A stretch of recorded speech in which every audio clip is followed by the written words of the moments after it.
Well, hi everybody. We are back today and I'm really excited to bring to you Stephen Brown. He is all about voice AI. And as you all know, I am all over AI search, voice search, visual search, AI search, anything to do with search. And there are a handful of really out there people, especially in New Zealand, who know what they're talking about. And I got so excited when I found Stephen's profile on LinkedIn. Don't even know exactly how it came to be. But when he said voice AI, I was like, I'm so there. I'm so there. I've got to talk to this guy. And I had a meeting with him and I was like, let's bring him to the membership because this is just really cool. He has got an amazing background. He started off in McDonald's after having left school, and he really literally worked his way right through to the top there. He was there for ages. So effectively, at the end of the day, he was a school student when he started. He progressed through the ranks and ended up on the global team for McCafe. He also established New Zealand's drive-through record for the number of cars actually served in 1 hour, and assisted with the development and the testing of McDonald's French fry when it changed from Rua potato, I didn't even know this, to the russet Burbank. Well, there you go. There's my new thing for the day. I didn't even know about that, which went back to the 80s and was also part of the development and testing of the world first for McDonald's, a clean place machine, which automated the cleaning of the shape machine. It was cool because actually I've never thought about it. They'd probably get a bit manky. So more recently, he held the position of head of operations of excellence at Burger King, all right, here in New Zealand, where he optimized the voice AI platform that's currently in use for the Burger King drive-thrus and established a gold standard for voice AI performance in QSR. So that brings us with him now working with a company called Vox.ai. They're based out in Amsterdam. And they're pretty well established over in Europe, America, Asia, and Australasia. And he is the voice of Vox and through his company, Awesome AI. And so I just wanted to say thank you so much for coming here today, Stephen. Can't wait because I'm just so excited to find people in AI who really embrace it and your leagues ahead. So I just wanted to pick your brains, like to share your knowledge here with, especially if you've got the hospitality kind of focus and the expertise and the experience, and having worked with such a big chain like Burger King, I just think it's amazing. So thank you so much for joining us today. I appreciate it. Victoria, it's a pleasure to be here and thank you for having me along. Absolute pleasure. So let's just get crack into it. Okay, so I've given a bit of a history here, but I wouldn't mind getting your perspective. Like, why did you choose voice AI? Because I mean, when you would have done it, it wouldn't really probably have kicked in before the whole AI search thing even started, really here in New Zealand. So what was your thing like? What was your like, oh, this gets me excited. What lit the fire for you? Well, there's a couple of things in there, I guess. One is stumbled across it by pure accident. So you're going about your daily business and then all of a sudden the sister brand comes along and says, oh, we've got this technology. We've only got one store. You've got 80. Could you test it for us? And like, yeah, sure, no worries at all. And then off we went. And it's, again, just looking at how the platform engaged from a customer perspective, from a staffing perspective, how to improve business metrics and things like that. So doing the full sweep of how this technology was going to make a difference in the business. It wasn't in the business plan at the time, but from what we were able to do with it, we soon put it in there quick, smart, and then just started to build it from there. Oh, I just love it. I just love it. Because this is one of the things I think we're all going to have coming our way, especially in the world of technology, is like with AI, it's moving so fast. And I think even the giants don't even know half the time what they're building. They don't fully understand what it is, and it does it bigger and better. So we have to think on our feet as we getting these things rolled out and at speed. And you did it in a big organization, which honestly, hats off to you, because I know having been in corporate over in the UK, we would have these 10-year IT plans. And I think those things are long gone. We're now in a very agile world where things can change in a flash and we have to think on our feet. And yet you were able to do the whole rollout with Burger King and the drive-through. So can you just explain, is it like literally drive through, give your order, and it takes it automatically? Is that what you're talking about? Is that what you did? Yeah, effectively, yes. Yeah, beautifully summarized. However, it's not kind of like Siri or Alexa where you can just plug and play. There's a little bit of a working piece that goes in behind there because obviously you're integrating a payment system, you're integrating a menu, a Mm, digital menu board system. mm, There's a POS system that needs to be integrated. So there's a whole lot of attributes that need to be connected to the voice. And then there's the voice itself. How does it sound? How quickly does it mm. speak? Pitch and tone, cadence, all those kinds of things. So they all come into the mix. And from a, like you mentioned there, an enterprise business perspective, like Burger King, there's big brand equity in how you speak to your customers or to your guests. And getting that right through AI is incredibly important. Otherwise, it'll not only be rejected by your customer base, but Mm, also by your staff base as well. So all your teams who are mm. actually working in the restaurant. Okay, yeah.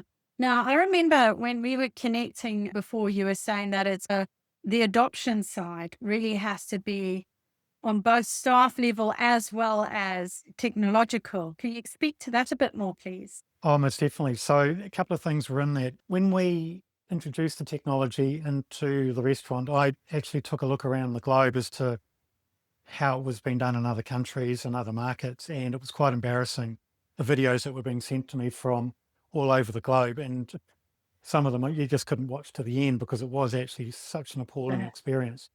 So I saw there was an opportunity, and based on that opportunity, I saw what they were doing well and what they weren't doing well, and then thought about our platform and then where we wanted to take it.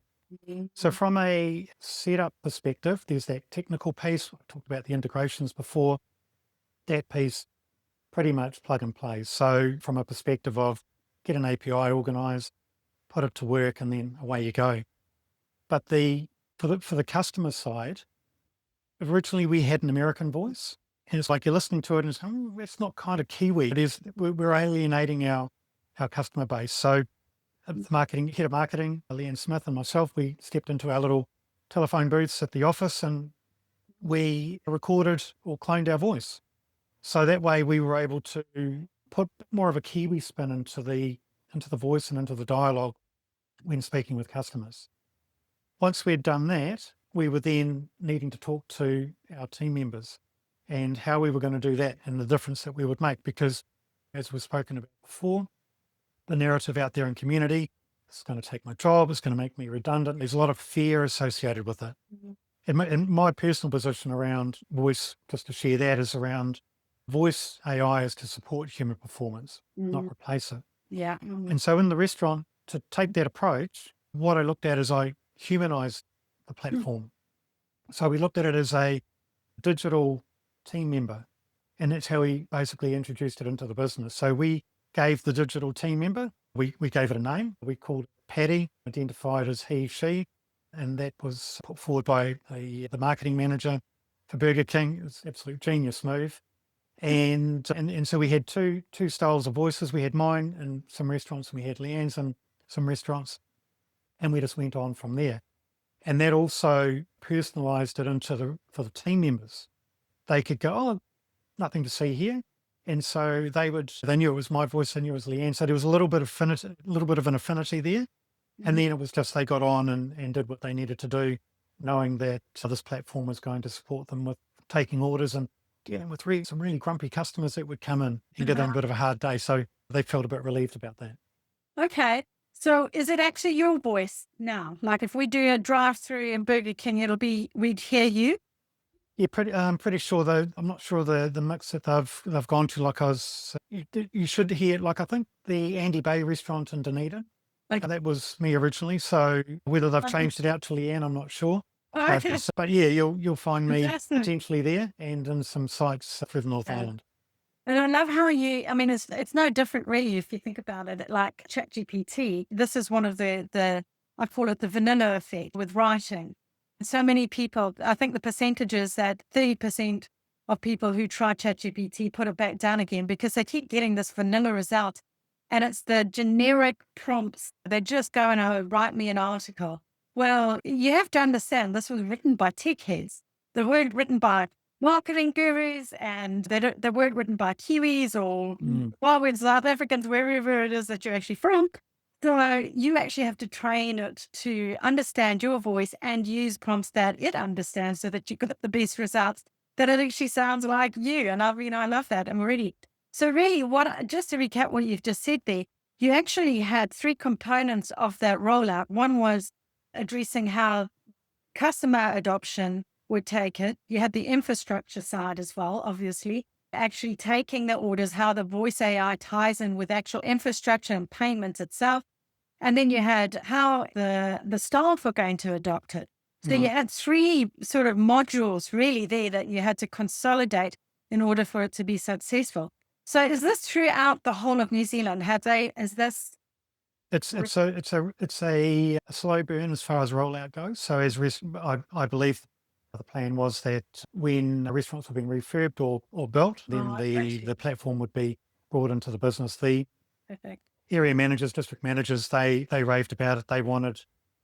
They requested it to go into restaurants. So that's effectively what the plan was built around, that Well, I love request. it.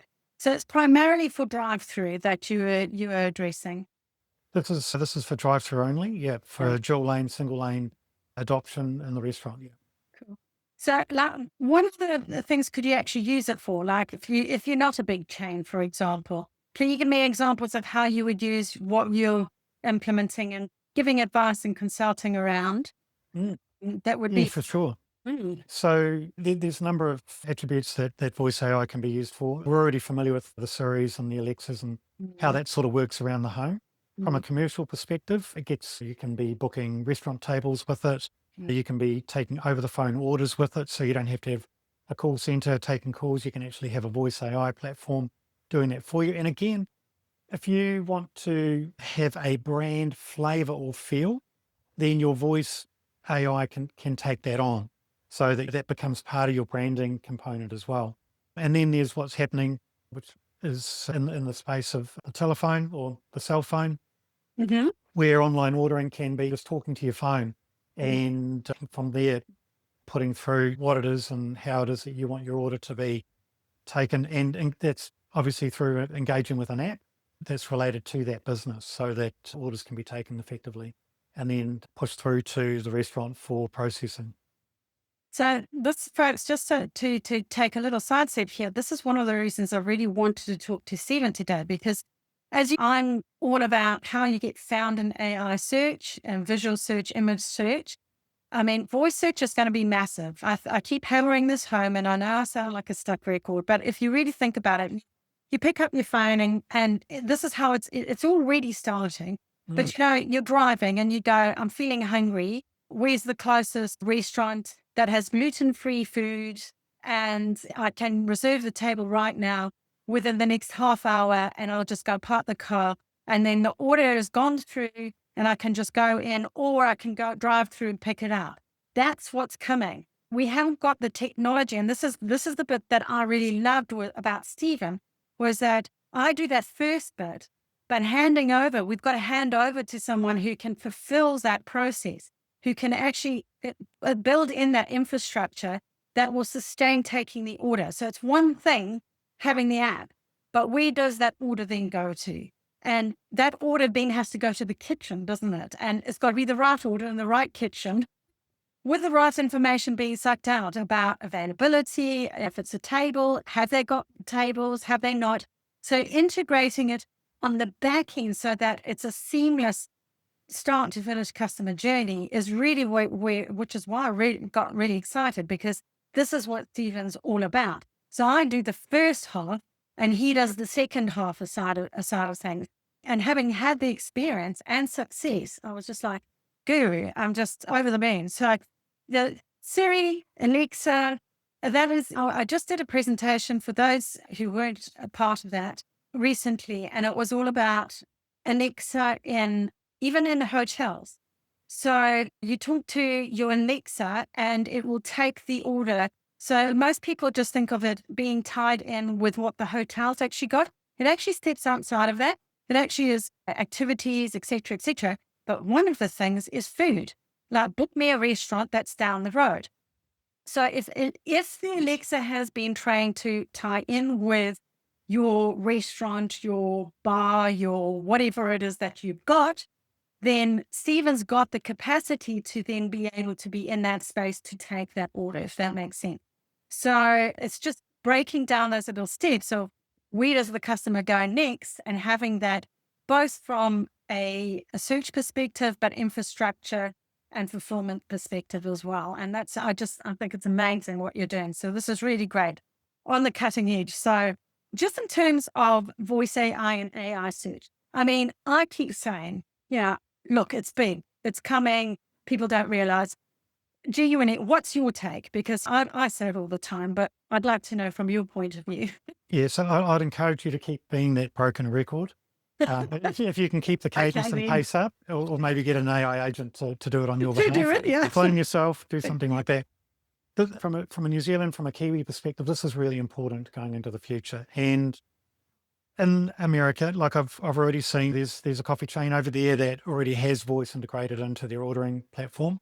Mm. They are using Siri. Siri is going to become the DoorDash or the Uber Eats of the future. However, here in New Zealand, we can get ahead of the curve by actually contacting a voice company and starting to get that voice piece already into your infrastructure. So whether you're a multi-site burger chain, 5, 10, 20 stores, or whether you're a big pub or hotel chain, whatever that may look like, the time is right now to go and develop your voice and really dial it in so that you're creating that marketplace for yourself. And the way that works is, for example, in this coffee chain, there's a behavior that's happening in America, and it's sort of happening here as well, where you'll be in your car, you'll have your phone in the phone holder, and you'll be just having a chat with ChatGPT. I'm a Grokist. I'll come out now and admit that. All right, talking with Grok or Claude and just explaining your day and what's going on and what's working for you or not working for you, asking for advice, effectively using the platform as your counselor or your agentic friend. And then you might say to your app of choice, be a Croc or whatever, can you order me a coffee? And so then it'll hook into the app that you have already signed up for coffee, and then it will order that coffee. Now, if you're having a bad day, you can it will push that sentiment through to the coffee shop, and then that when you get your coffee, the barista can be saying, "Hey, understand your day's not going too well. Hope it gets a lot better for you. Here, have your great cup of coffee," and work on from there. So those kinds of things are in play, or moving into markets where it will be in play. And New Zealand again, we're a community, we're a culture of early adopters. That whole number 8 wire thing. And from a technology perspective, again, we can really make a difference here, both in the marketplace, but also for the growth of business, so that you're getting into the hearts and minds of your consumers, your customers, so that through voice, you can be building sales, but also expanding on your experience. It's a really powerful tool. Yeah, it's amazing on what you were saying there about how I can capture the sentiment as well. It goes back to my thing that I keep on talking about, is that whole personalization side of things. I know already with Google, the way that they're going to help with the personalization is you'll be able to put in your information in your Google profile, what your preferences are, and that will pull through in your shopping, in your everything. So whether it's visual, typed, voice, etc., if your coffee is, I don't know, mochaccino, whatever, with almond milk, and I don't know, your marshmallow, pink marshmallow on the side, please. Especially too, if I'm having a bad day, that will be in the profile. So when they're having that conversation in the AI of whatever, in particular with Google, like it will pull up that information and have that really to hand when it comes to you actually doing your shopping or voice search. Like in this instance, it would be like, what is it? What's the closest one? Oh, I always know that you're probably going to get down to, you normally have your coffee around 10:30. And it'll probably even, I would suspect, Google at some stage will start inserting ads that will sort of like, oh, well, is it coffee time yet? So I wouldn't be surprised if that's going to come. But so in terms of what you're saying with what you do, is there capacity to personalize on the receiving end, like of what you have? So there's one thing where it's pushed out from or captured within the bigger engines themselves like Google. But is there a way for the personalization? So if we know, for example, that I like my almond latte from Starbucks or whatever it is there a way for me to actually create that and have that within what I'm actually providing to my customers per Oh, se? most definitely. So the way that that would look, again, if we bring it into a New Zealand context, you've got a business that's got an app. There would just be a voice piece to it. So you could actually interact with the app through voice, Mm-hmm. and you wouldn't need to type or anything like that. You would just engage with it like you would normally, like with a Siri. But the voice that is in the app is specific to that particular business. It's dialed into that particular business. So not suggesting you put Darth Vader or anything like that in there, but the opportunity perhaps. But it just means that from a marketing branding perspective, you can make it more personal to your guest or your customer. Okay. So here's an interesting question, which I'm going to curveball you on, which was, can we have personalized per venue? So it's part of a franchise, and it'll be like one will be they have locals that it's not tourism oriented. They less tourism, whereas in Queenstown they've obviously straight up tourism, Wanaka straight up tourism. Mm. So is there a way to have it where the apps are personalized just around the type that go to that district, go to that physical location? Is there a way to do that? Yeah, most definitely. And you do go through the process of discovery session, statement of works, pricing, what does it cost for integrations, that kind of thing. And then you discuss where and what you want to do. What does it look like long term, short term? There may be just little integrations that you do, and then before you build out the whole solution. So again, anything is possible. There's budget and a need, I guess, are the other things that come in there. Does it take quite a bit of time normally to roll something like this out? I mean, obviously it's a open-ended question, that isn't it? Yeah. But depending on requirements. Yeah, most definitely. So it really can depend what sort of tech stack you've got in your business. So if you've got Windows 11 is kicking in, Windows 10 has been made redundant, you've got a plan to move that out, and then all the technology that surrounds it. And no different with voice. We've got clients on the global stage who have had to replace headsets and drive through gear because it's out of date. They've had to get more into where things are now. So that would sort of come in discovery as to what that would look like.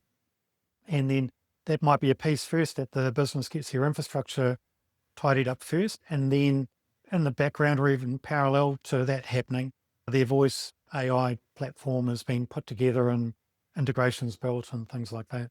Okay. Yeah. I mean, it's one of those. It's like depends on how many tweaks and differences and personalizations you want and what tech stack you've got and etc. So I understand. But you even mentioned as well, which I remember, I think was even on your website, like it was obvious that you've worked with failed rollouts that really didn't work very well at all, and how you were able to sort of rescue those scenarios.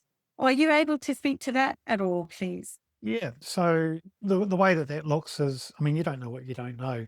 And so having taken the baton and optimized it here in New Zealand to create a sort of a global or a gold standard, then taking that and giving other people who have been struggling with it, and it could be along the lines of, can I have a burger? And then there's a pregnant pause for about 20 seconds. It's just uncomfortable quiet. And the customer's going, is anybody there? Is anyone still listening? Yeah. And then it would come back and say, what burger would you like? And so on. So it's been able to dial in the personality, get that script right so that it's not so much awkward when you're at the speaker box, and that the guest experience is one that is comparable, if not better, than a human experience. Yeah. And I think that's really, I think you've nailed something right there already in that steps are sometimes skipped when we think that it's logical, but if it hasn't been programmed and if it hasn't been taught that, then how would it know that's what's got to be presented? I mean, I even had this yesterday, just in a straightforward scenario where we're sorting out, and this is with the council thing, and there were 4 different options of payment, but none of them were the ones that were relevant. I mean, there wasn't an option. So I've actually had to email them to ask them, how do I pay you? I mean, like, I would have thought that would be your number one priority. Mhm. Yeah. So it's those, not every step has been catered for. So that's where the expertise comes in. And I think really with experience, when you've done it before, you know what they don't know. And that's what people end up needing to pay for really at the end. They can learn the hard way. It just costs them money, doesn't it? I mean, I think we Oh, both, it does. yeah, Yeah, yeah. it does. Yeah, and also sales is from not only internally from having to invest more to make it work, and maybe Mm. even do a recovery piece through Oh, spending a lot more on marketing, Mm. but also from a guest perspective, it's like, oh no, I'm not. That AI thing is not worth it. And so Yeah. they'll just keep on driving. They'll go to the next restaurant down the road. Yeah. And no, now they've actually lost the customer. Mm. They're reticent to buy in if they have done all their amends and now they've got to be retrained and actually it's okay. What's that famous expression? You only get one chance to make a first impression or something. Yeah. So yeah, it's like that. Yeah. Get it right the first time. Yes. So there you go. I hear you. So, and that's in terms of things going pear-shaped, but what about the upsides of voice as far as you're concerned, like upsells, improves revenue, what in your experience, what have you got to share around that?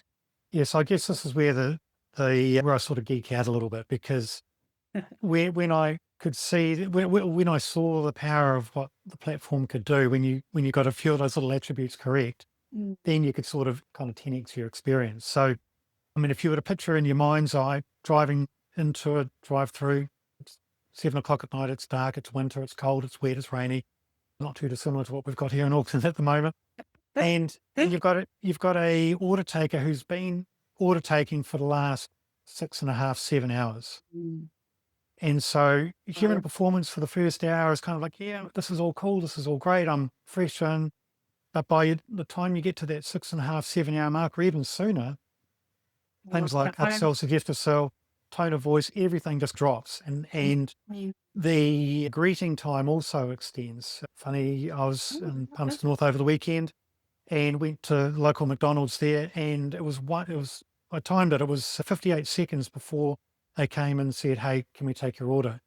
Where with an AI platform, 5 seconds would have been the time. So out of that, there's 53 seconds of a car behind me that has been taken out. So Mm. as an example, you get more consistency Mm. with the sell up, suggest to sell, tone of voice. And I know from what we did, we would have customers saying, hey, can I speak to the guy who's who's taking the order? And it's kind of like, well, he's not here. He's watching Netflix at home. And then they would explain this as they rolled around to collect their order. But that's the reality of how specific we got with our dialing in a voice from cadence, tone, and the words that we used and things like that. So, And I think as much as there's for and against with those arguments, I mean, there is that whole thing. I mean, look, we've popped out the end of a pandemic. People are pressured. The cost of everything has risen. And I don't know about you, but I do get my customers going like they are looking for the biggest bang for their buck. They really need to get as much revenue through the door, profit ideally through the door, so that they can recover and bolster and accommodate for this rising cost of rents and et cetera, et cetera. So whilst 58 seconds may not sound like it's like, oh, what's 1 minute? But if you did that repeatedly, that would be another 2 or 3 customers or probably more every single day. And the other thing is as well, it's like if it's automatically programmed to do upsells, better still, if it knew what your preferences were, if you had a kid and it's like, I'd like to have my Oreo McFluffy or whatever it is that they have, that kind of stuff, it would easily be able to give that order. I've just mixed up my brands and I do apologize for all no, that. that's okay. But So you've got McFlurry and you've got Fusion. Yeah, here for we sure. go. Yes. But clearly, I don't do many drive-throughs in my defense. So there you go. For home rescue, well, Yeah, there you go. Once it's voice, I'll be there. Yeah, but it's really interesting because it's like when did it even start? Was it Pizza Hut? I can't remember. There was somebody who did it, and all he told his staff to do was say, "Would you like a garlic roll with that, sir?" And that's all they had to do over every single, and they made so much money out of that extra upsell. So imagine if you've got that window that has now been brought down to five seconds as opposed to 58 seconds. Plus it's got, would you like a garlic roll equivalent, whatever that extra is. Fries, yes. Yeah, the rev's going up and up and up. And it's streamlining and it's bolstering, isn't it? I mean, I think. Yeah, it is. And the other point I'd like to add there is the wellness factor. And this was something that really took me by surprise. And I remember going into the Dominion Road restaurant here in Auckland. So, hey team, how you going? How's Patty? Is she treating you well? Ian's voice was in there, not mine. And they go, oh, we love it. And it's kind of like, well, tell me more, help me understand what's going on, because you're sort of, again, thinking a little bit apprehensively that they may have some reservations. And because Patty was taking customer order all day, every day, first one to turn up at work, last one to go home kind of deal. Mhm. And those customers that would come through a little bit alcohol infused, maybe a little bit drug infused, language was not quite what you want to be exposed to. They didn't have to put up with any of that. So their abuse from an order taking perspective dropped right down. They could still hear through the headset what was going on, but they didn't have to engage with it because Patty was taking care of the business. And then there was the other piece around the multitasking. So in a high volume dinner rush or lunch rush, you are working very hard to get the order correct into the point of sale. Again, Patty would take care of that. So you'd have now team members roaming around the kitchen floor or spending time with guests out in the dining room, still with their headset on, still understanding what was going on. So if they did need to intervene, they could, but not needing to, because the accuracy rate of what Patty was doing was very, very high. It's up around 97, 98%. So it just became a really cool solution from a wellness perspective. And it also, from the numbers that I compared, we saw when I compared AI restaurants with non-AI, the AI restaurants had lower staff turnover than the non-AI. So that also pointed the numbers in the right direction, which costs money to hire new people. And we're not having to hire as many because they're sticking around a little bit longer. They're enjoying their day. So there was better wellness. Let me just recap to that. Better wellness with those restaurants that had AI versus those that had no AI. And it's anecdotally, right? Because you've got staff benefits sitting in the background and things like that. But it was when we pulled the numbers, it was distinct that this restaurant group was having a better experience than this one.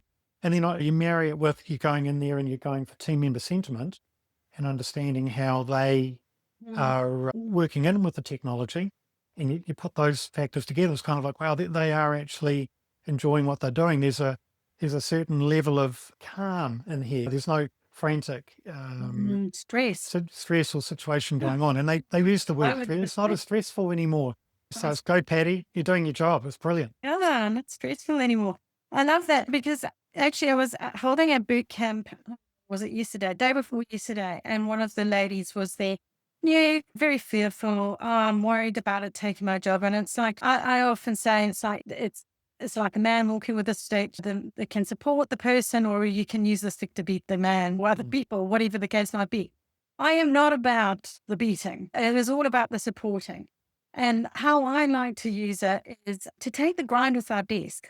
I think we're just in so much overwhelm now. Just that we're just going out of just even voice AI. It just generally, I think, especially since the pandemic, I don't know about in Auckland, but certainly here in Queenstown, we've got high turnover of staff because it's a seasonal town. People can't afford to live here. So there's all these extra dynamics that we've got. Then they're doing 1 to 2 jobs just to pay the bills. And they're doing a lot of grind kind of work. And I'm like, imagine if we could take a lot of that grind off your desk. If we had the extension, the AI digital assistant, I call them VIAs, virtual artificial intelligence assistants. So it's a VA, a virtual assistant, just with the AI in the middle. Some people call them agents or whatever, but it's someone you can give the grind away to. And it's just like, oh, just create that space so that I can actually breathe. And then you can actually focus on what you actually want to do. I mean, that to me is like, that's a gift, right? Yeah, You know, totally so it's working with you. It's not instead of. Like, I'm with you on that as well. It's that keep the human in the loop, working together, and it's the extension.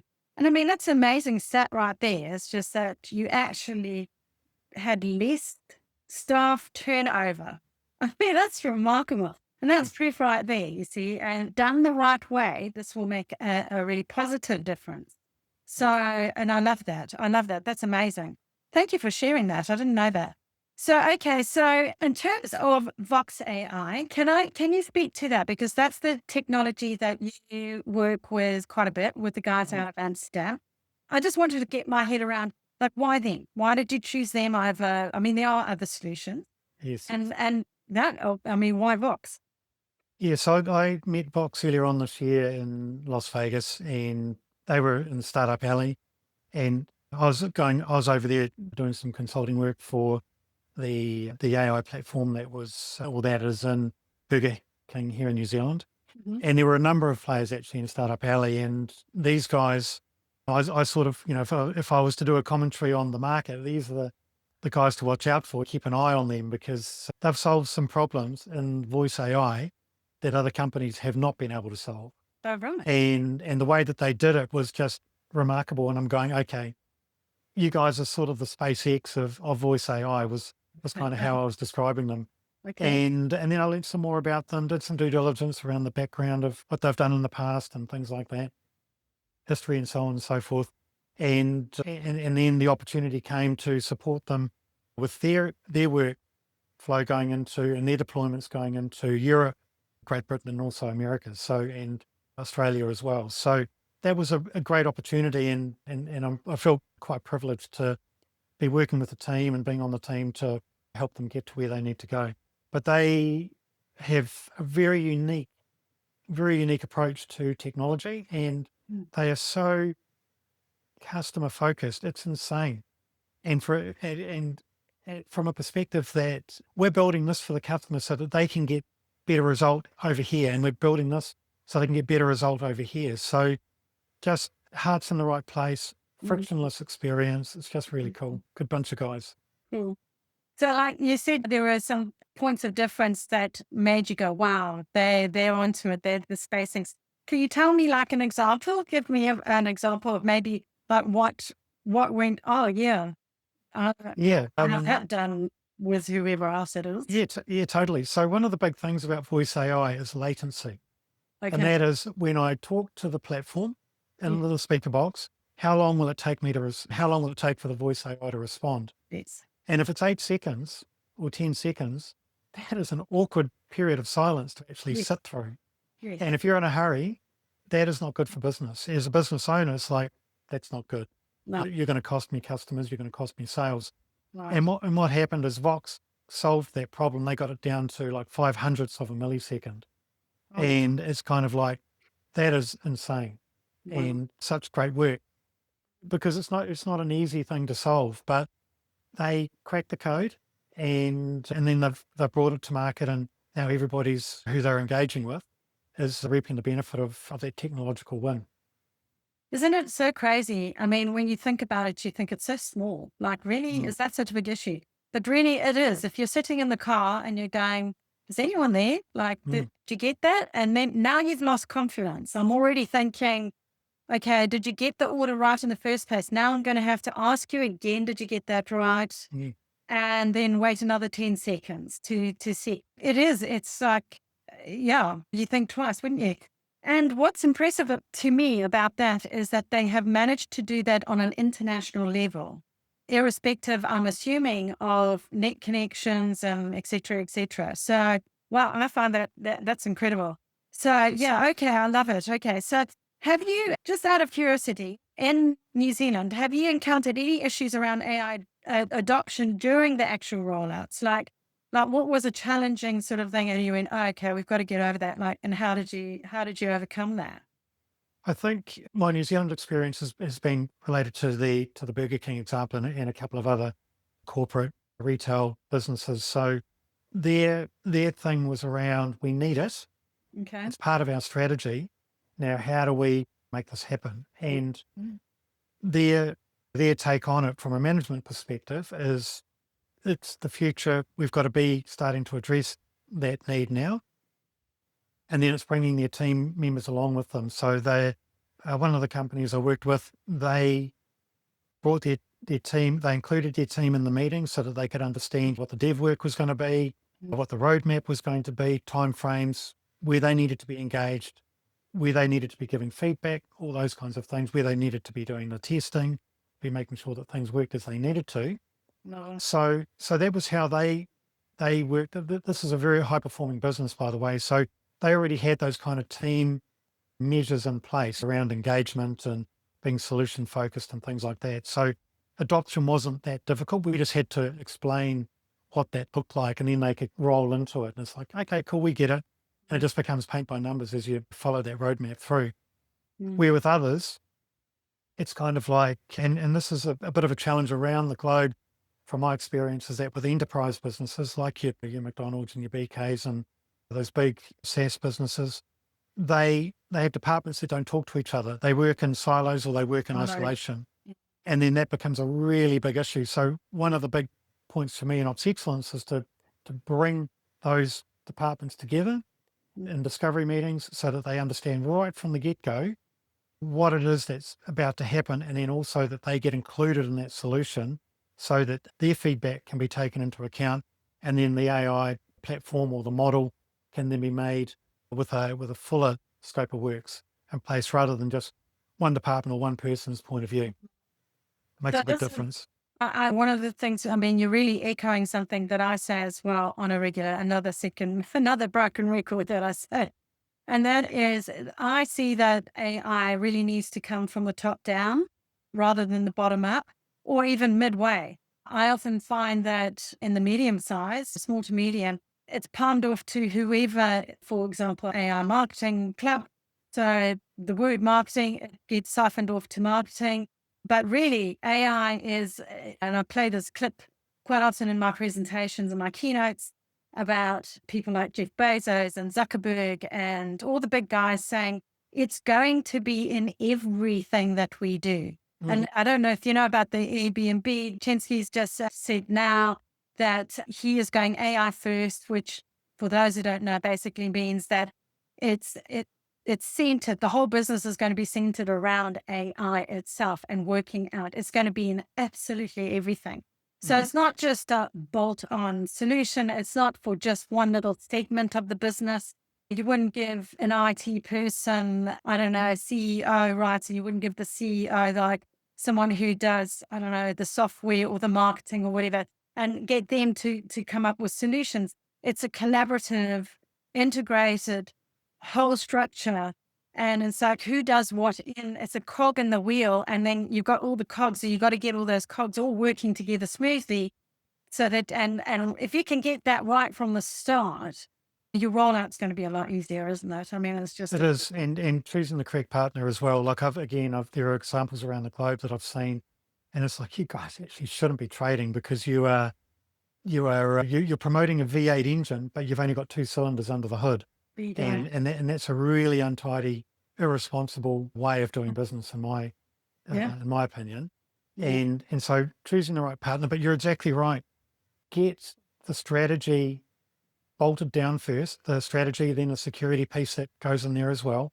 Get that bolted down, and then go look for partners who can help you achieve that from a cost perspective, but also performance. So sometimes you may save a lot of money out of it, and then you're dumbing it down to something that may not be quite fit for purpose. So top shelf, start there and take a look at what that all looks like, so you know what a good one looks like, and then you can make a decision as to where to move and how to play your cards going forward with whoever you choose. But policy, security, and right partner would be the 3 things that I would recommend to get bolted down when putting together your AI strategy, as well as what platform you're going to partner with to make that difference in your business. Yeah. I mean, when I used to do tech business analysis, I always used to use the analogy of, you might want to build 100-roomed hotel, but right now you're only going to start with 3 or 4 rooms, but you know that that's what's coming. So you have to build the foundation that's going to cope for that, rather than, I built these 3, now I'm going to add this on and this on and this on, and it becomes really unstable. And eventually something's just going to fall apart, and you just know it. So totally. Integrations fail, links break. I've seen it all. It's and at the time where you really need it, and then it's 4 o'clock on a Friday afternoon, and it all just falls apart. There goes your weekend. No one's going home today. Oh yeah, I don't miss totally. it. Those were having a call for it. I remember them well. All right. So your clientele, I'm assuming, are the bigger chains, but look, a lot of our members, the tourism, small, medium enterprise kind of owner operators. Is there any kind of solutions that are available or going to become available that will cater for this?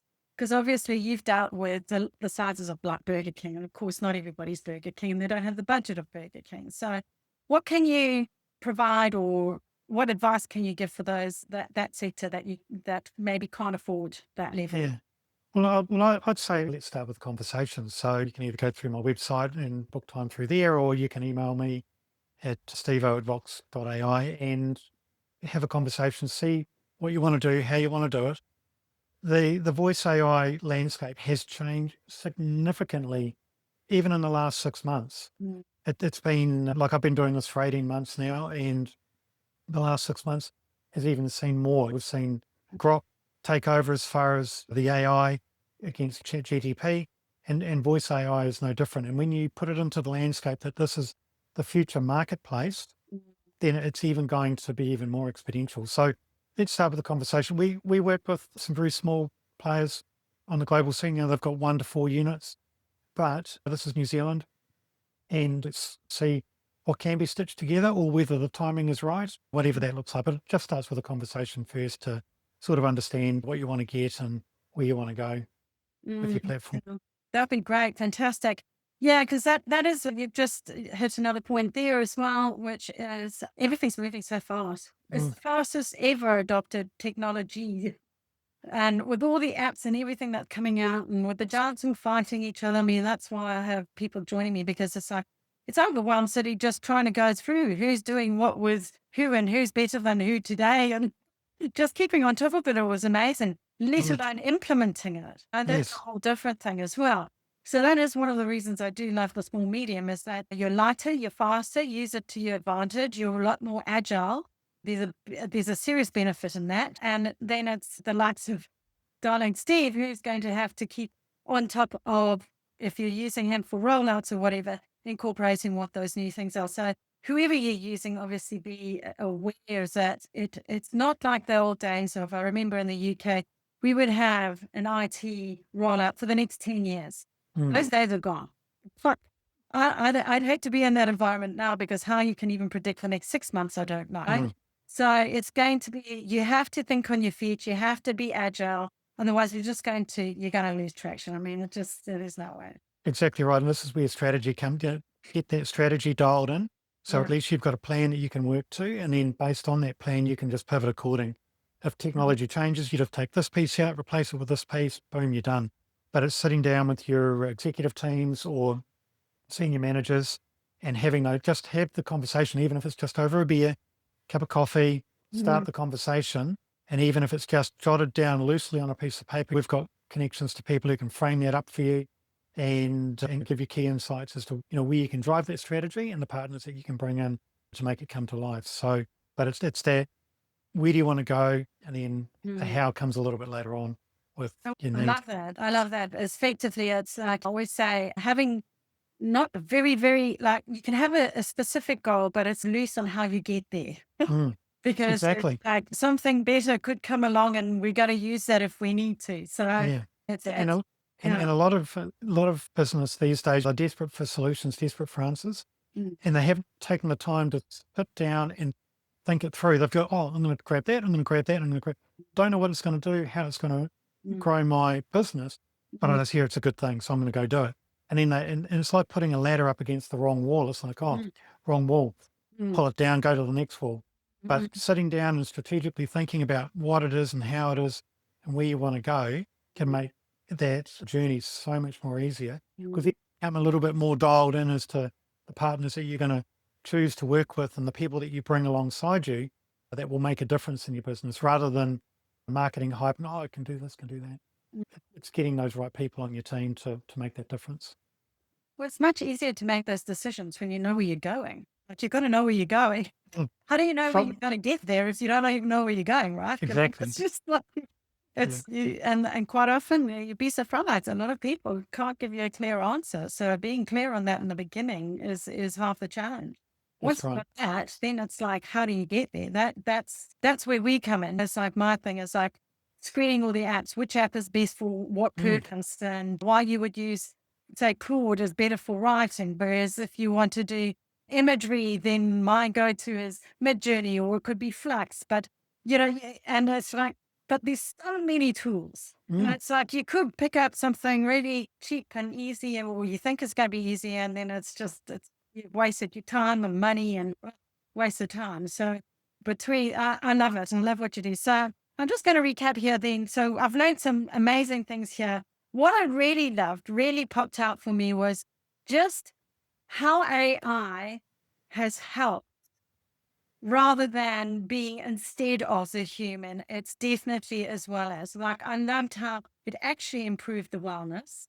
That your at Burger King, they statistically found that they were less stressed. They didn't have to deal with the druggie and the alcoholic because Patty is a machine, doesn't care, how drunk you get. It doesn't matter, mate. If you stagger on past, as long as you buy the burger and you pay for it, that's all Mm. good, people. Yeah, And you don't totally. have to put up with the abuse and nothing. I mean, I think that's amazing. That's just so awesome, which really is in sync and in line with my whole thing of let's take the grind off the desk. Let's get rid of it. Mm. We don't Yeah, good like point. doing. And I remember, like, I do know what it's like years and years ago when I was a student, and it's the end of your shift and you're over it, and you've got those drunk people just waiting and you just want them to go. Mm. There's no upsell. The upsell is you want them out, That's because right. you're tired, you're shattered. But when you've got like Patty, then why would you? You've got that's not a problem. You can Mm. still deal with them, right? So I think that's amazing. I love that you're even doing this. I think it's incredible. And this is wonderful to know that we've got someone here in New Zealand as well. I love to support local. It's backyard and backyard. This is that whole thing. And really, guys, it is picking up from everything that I teach you to get found in search, on Alexa, on Siri. How do you get featured in those places to begin with? But then where to next? And this is where Stephen does come in. So if you want to find out more, where can we reach you, please, Stephen? So yeah, you can go to stayawesome.ai. That's my website. There's booking facilities through there. Or if you want to connect directly from my Vox address, which is stevo@vox.ai. And you'll find me on both those levels, and conversations can be had, and new pathways can be put together. Strategy will be part of it though. And it's just as a footnote. Good. I'm very pleased to hear it. And look, it's been an absolute joy. I really appreciate you making time. And I think you are going to be a very busy man in the very near future because I it's hope so. coming way faster than people realize. That's right. Yeah, I was just having a meeting earlier today and they're over in Canada. And yeah, it's a lot faster than what we're thinking it's going to be. So Mm. that's the expectation, which you'll have to wait and see. But my recommendation is get things in place before it all arrives. And getting found is one thing. That's how I can help you there, marketing club. But then once they've taken the order, let's hand it over to someone like Stephen so he can actually help Mm. you. So Stay Awesome AI is where you can go to get further information. Thank you so much, Stephen. I really appreciate it. You take care, and I'm sure I will catch you around soon. I'll do. Thanks very much, Victoria, for having me. Appreciate You're it. very welcome. Take care.